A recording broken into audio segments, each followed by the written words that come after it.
পরের প্রশ্ন, একজন মহিলার দৃষ্টিকোণ থেকে যার রক্তস্রাব হয়েছে অথবা প্রসব পরবর্তী রক্তস্রাব, তাদের জন্যে রোজা রাখা নিষিদ্ধ নাকি ঐচ্ছিক, কোনটা? এরকম মহিলার কথা যদি বলেন যার রজস্রাব শুরু হয়ে গেছে বা প্রসব পরবর্তী রক্তস্রাব, আমাদের প্রিয় নবী বলেছেন, হাদিসটা সহিহ বুখারীতে আছে, এছাড়াও সহিহ মুসলিমে, সেই মহিলার জন্য রোজা রাখা নিষিদ্ধ যার রজস্রাব অথবা প্রসব পরবর্তী রক্তস্রাব চলছে।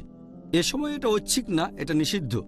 আর এর পেছনে কারণটা হচ্ছে, যখন কোনো মহিলার শরীর থেকে রক্ত বের হয়ে যায়, সে অনেক রক্ত হারায়, আর এ অবস্থায় যদি রোজা রাখে সে তার স্বাস্থ্যের জন্য ভালো হবে না। আল্লাহ সুবহানাহু ওয়া তাআলা এখানে দয়া করেছেন, এই মহিলাকে অব্যাহতি দিয়েছেন আর আবশ্যিক করেছেন যে তারা রোজা রাখবে না, তা না হলে তাদের স্বাস্থ্যের ক্ষতি হতো। আর আল্লাহ সুবহানাহু ওয়া তাআলা মানুষের উপর অতিরিক্ত বোঝা চাপাতে চান না, সে কারণেই এই মহিলাদের রোজা থেকে অব্যাহতি দেওয়া হয়েছে। আর এমনকি দিনের মাঝ সময়েও যদি কারো রজস্রাব শুরু হয়ে যায়, রোজা ভেঙে ফেলতে হবে। যদি সেটা সূর্যাস্তের কয়েক মিনিট আগেও হয়ে যায়, রোজা ভেঙে ফেলতে হবে, তবে এই রোজাটা পরে রাখতে হবে।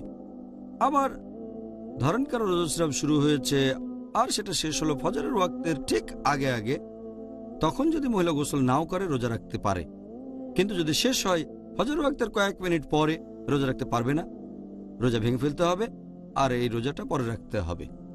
ঠিক আছে। আল্লাহু আল্লাহু আল্লাহ।